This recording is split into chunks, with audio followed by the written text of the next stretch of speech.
حضرت سیدنا عمار بن یاسر نبی پاک صلی اللہ علیہ وآلہ وسلم کے عظیم صحابی، وہ صحابی جو چھٹے نمبر پر ایمان لائے، حضرت عمر سے بھی پہلے اسلام لانے والے، حضرت عمر 40ویں اسلام لانے والے، حضرت عمار بن یاسر چھٹے اسلام لانے والے، مہاجرین میں بھی ہیں، اور پھر یہ ابتدائی مومنین اولین میں سے بھی ہیں، بدری بھی ہیں، یہ بیت رضوان والے بھی ہیں، یہ احد والے بھی ہیں، یعنی عظیم سعادتیں اس صحابی رسول حضرت سیدنا عمار بن یاسر کو حاصل ہوئی ہیں۔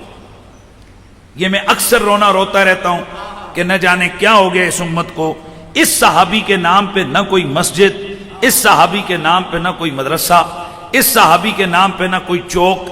یار ہمیں تو بلا تمیز رسول اللہ کے ہر صحابی کا ادب کرنا ہے، ہر صحابی کی محبت کو ہم نے عام کرنا ہے، اور یہ تو وہ صحابی رسول ہیں کہ اللہ کے نبی صلی اللہ علیہ وآلہ وسلم نے فرمایا کہ یہ جب میں جنت میں گیا تو میں نے جنت کو اپنے 4 صحابیوں کے دیدار کا مشتاق پایا، اور ان کے نام بتائے، فرمایا ایک سلمان ہے، ایک ابو ذر ہے، ایک عمار ہے، اور ایک علی المرتضیٰ ہے۔ فرمایا جنت ان کے دیدار کی مشتاق۔ تو یہ حضرت سیدنا عمار بن یاسر، میرے نبی پاک نے فرمایا کہ لوگوں کا ایمان ان کے دلوں میں ہوتا ہے، عمار وہ ہے کہ اس کا ایمان اس کی ریشوں اور ہڈیوں میں اترا ہوا ہے۔ ان کی شان میں کئی قرآن مجید کی آیتیں نازل ہوئی ہیں احباب۔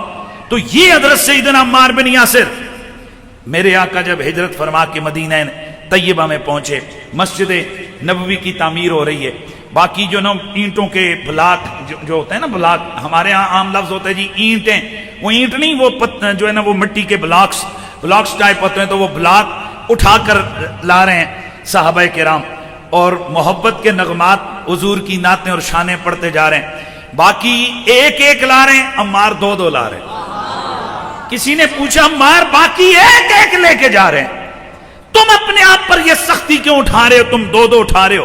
فرمایا ایک اپنی طرف سے، ایک رسول اللہ کی طرف سے۔ یہ عشق و مستی کی وہ عظیم کیفیات ہیں۔ صحابہ کرام ساتھ ساتھ مزاح فرما رہے ہیں، کیونکہ صحابہ سگے بھائیوں سے زیادہ آپس میں کیا کرتے تھے؟ پیار کرتے تھے۔ اس ایمان نے ایسا، حضور کے عشق نے ان کو آپس میں جوڑا کہ جناب وہ سگے بھائیوں جیسے آپس میں پیارے ہو گئے۔ چنانچہ صحابہ کرام نے، انہوں نے اپنے 2 بلاک اٹھائے، تو صحابی نے ایک جو ہے نا مزاح فرماتے ہوئے ایک اور بلاک رکھ دیا، ایک اور صحابی نے اپنا بھی ان پہ رکھ دیا۔ یہ بھاری سے جناب یہ بلاک اٹھا رہے ہیں، بھائی جہاں باقی ایک ایک اٹھا رہے ہیں، یہ 3-4 ان کے کندھوں پہ رکھ دیے۔ تو عمار بن یاسر جناب جیسے ہی چل رہے ہیں، رسول اللہ کے پاس سے گزرے تو حضور نے دیکھا اور حضور مسکرا فرمائے۔ تو اللہ کے نبی کی خدمت میں عرض کرتے ہیں، یا رسول اللہ دیکھ لیں آپ کے صحابہ مجھے قتل کرنا چاہتے ہیں۔ جیسے نہیں بندہ پیار سے جو ہے نا کہ جب بھائی آپس میں جناب والا وہ پیار کر رہے ہو تو ماں سے کہتے ہیں اماں تیرا پتر بھی مارنا ہے، یا رسول اللہ یہ آپ کے صحابہ مجھے قتل کرنا چاہتے ہیں۔ میرے رسول کی نگاہیں بہت آگے دیکھنے لگی۔ میرے نبی نے فرمایا ویحک یا عمار ستقتلک فیۃ الباغیہ، عمار میرے ان غلاموں نے تجھے قتل نہیں کرنا، تجھے بے فے باغیہ نے قتل کرنا ہے۔ حضرت عمار بن یاسر کہاں جا کے شہید ہوئے؟ وہ بعد میں جنگ صفین کے اندر حضرت سیدنا عمار بن یاسر کی شہادت ہوئی۔ اور یہاں اس میں تھوڑا سا اس حدیث کو ذرا آپ کے سامنے محقق کر کے پیش کر دوں، چونکہ یہ بھی عجیب بات ہے کہ جہاں ہمارا مزاج نہ رلتا ہو تو وہاں پر ہم حدیثوں کا ہی انکار کر دیتے ہیں، جبکہ ہمارا علم الکلام واضح موجود ہے، ہمارے عقائد جب واضح موجود ہیں تو پھر ہمیں یہ بونگے سہارے لینے کی کیا ضرورت ہے کہ جی یہ حدیث ہی نہیں ہے، فلاں نہیں ہے۔ جب کوئی پھر پڑھا لکھا آدمی واپس جب رپلائی کرتا ہے تو عامت الناس کا دماغ جناب والا وہ خراب ہوتا ہے، وہ کہتے ہیں یار یہ مولوی یہ بیچ میں کچھ تو ہے کہ یہ مولوی جناب گڑبڑ کر رہے ہیں، وگرنہ اس میں کوئی بات نہیں ہے۔ ہم اہل سنت و جماعت کا جو علم الکلام ہے وہ بڑا واضح ہے کہ حضرت مولا علی کے خلاف جو لوگ بھی میدان جنگ میں آئے، چاہے وہ جنگ جمل میں ہو چاہے وہ جنگ صفین میں ہو، وہ جو بھی آئے ان سے خطا ہوئی، خطائے اجتہادی ان سے ہوئی۔ جب اہل سنت کا یہ موقف ہے تو پھر ادھر ادھر کے جناب تھوکوں سے پراٹھے پکانے کی کیا ضرورت ہے؟ یہ اہل سنت کا موقف ہے۔ امام مسلم، امام ابن ابی شیبہ، امام ابن عساکر نے حضرت ام سلمہ سے یہ حدیث روایت کی ہے. ذرا سنتے جانا کتنے صحابہ نے یہ حدیث روایت کی ہے. امام احمد، امام ابن عساکر، امام طبرانی، امام ابو یعلا اور خطیب بغدادی نے حضرت عثمان سے روایت کی ہے. امام ابن سعد، امام ابن ابی شیبہ، امام احمد، امام ابو یعلا، امام طبرانی، امام حاکم نے حضرت عمرو بن العاص سے حدیث روایت کی ہے. امام ابن ابی شیبہ، امام ابو یعلا، امام ابو عوانہ طبرانی، امام ابن عساکر حضرت ابو رافع سے حدیث روایت کی ہے. امام دارقطنی، امام ابن سعد، امام ابو یعلا، طبرانی انہوں نے حضرت عمار بن یاسر سے خود روایت کی ہے.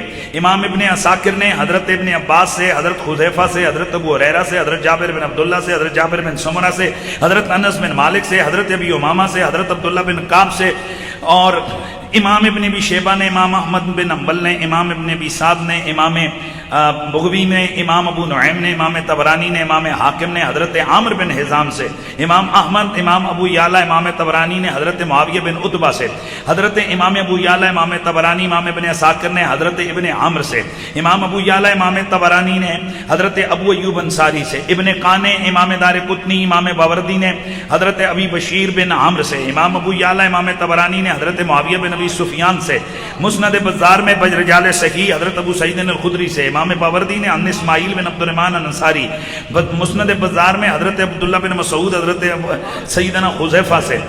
اتنے صحابہ سے مروی ہے کہ اللہ کے رسول نے فرمایا تقتلک الفئۃ الباغیہ. اب یہ حدیث مبارکہ تقریباً 23 سے زیادہ صحابہ کرام نے اس حدیث کو روایت کی ہے، اور معنوی طور پر یہ درجہ تواتر کو یہ روایت پہنچی ہوئی ہے کہ اللہ کے نبی نے جس طرح بخاری میں احمد بن حنبل نے، امام ابن حبان نے، اور اسی طرح حضرت ابو سعید الخدری سے کہ ویحک یا عمار یا ویح عمار تقتلہ الفئۃ الباغیہ، یہ ویدعوہم الی اللہ ویدعونہ الی النار، یہ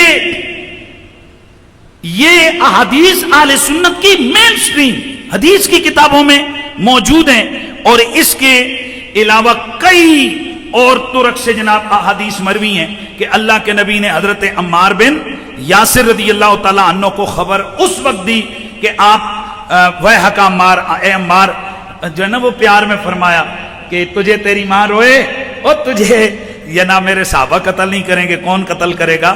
وہ باغی گروہ، وہ ادھر تو قتل ہوگا. تو حضرت عمار بن یاسر رضی اللہ تعالیٰ عنہ بالاتفاق کے اہل سنت کے جمہور ان کی یہی رائے، چاہے وہ علم الکلام والے بزرگوں، چاہے محدثین ہوں، چاہے دیگروں، کہ حضرت سیدنا عمار بن یاسر رضی اللہ تعالیٰ عنہ حضرت امیر معاویہ رضی اللہ تعالیٰ عنہ کی فوجوں کے ہاتھوں جو ہے جنگ صفین کے اندر جناب وہ شہید ہو گئے. انا للہ و انا الیہ راجعون. بھائی وہاں 70,000 دیگر لوگ شہید ہوئے. کیا ہوا؟ 70,000 دیگر لوگ شہید ہوئے. تو جب یہ اہل سنت و جماعت کا متفقہ مسئلہ ہے تو پھر اس میں ہیلے بانے کرنے کی، اور پھر ایک لاہور کا بدبخت قسم کا ناسبی اس پلید نے تو حد کر دی. وہ کہتے ہیں کہ عمار بن یاسر کو حضرت علی نے خود قتل کر کے حضرت امیر معاویہ کے متھے لگا دیا. سارے پڑھو انا للہ و انا الیہ راجعون. وہ کہتے ہیں کہ یہ ایک جنگی ٹیکنیک استعمال کی حضرت علی نے، لا حول ولا قوت الا باللہ العلی العظیم. اس کا مطلب یہ ہے کہ حدیث رسول کی روشنی میں معاذ اللہ تم اس حدیث کو حضرت علی پہ فٹ کرنا چاہتے ہو.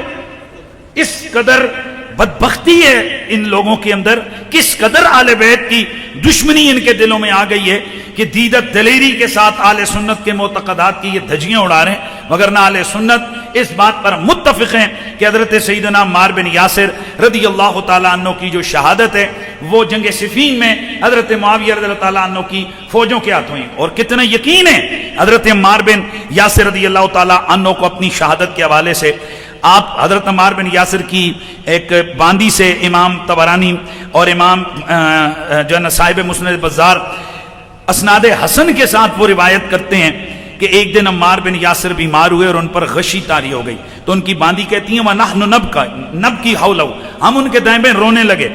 تو جب آپ تھوڑا سا ہوش میں آئے تو فرمایا ما یبکیکم اتحسبون انی اموت علی فراشی، کیوں روتے ہو تم؟ کیا تم یہ سمجھتے ہو کہ میں بستر پہ مروں گا؟ اخبرنی حبیبی رسول اللہ انہو تقتلنی الفیۃ الباغیہ، میرے رسول نے مجھے یہ خبر دی ہوئی ہے مجھے ایک باغی لشکر قتل کرے گا، وَأَنَا آخِرُ وَإِنَّ آخِرَ زَادِي مُدْقَةٌ مِّن لَبَن، اور میری آخری غذا وہ دودھ کا گھونٹ ہوگا جو میں پیوں گا۔ اور یہی ہوا کہ حضرت سیدنا عمار بن یاسر رضی اللہ تعالیٰ عنہ جب میدان میں نکلے تو اسی وقت انہوں نے تازہ تازہ دودھ پیا تھا، تو آپ نے فرمایا لو میری شہادت کا وقت آن پہنچا ہے، کیونکہ میرے نبی نے مجھے فرمایا تھا کہ ان آخر زادک من الدنیا دیاہم من لبن۔ اور یہی ہوا کہ حضرت عمار بن یاسر جس وقت آپ مقابلے میں گئے مقابل فوج کے، تو وہیں پر وہ شہید ہو گئے۔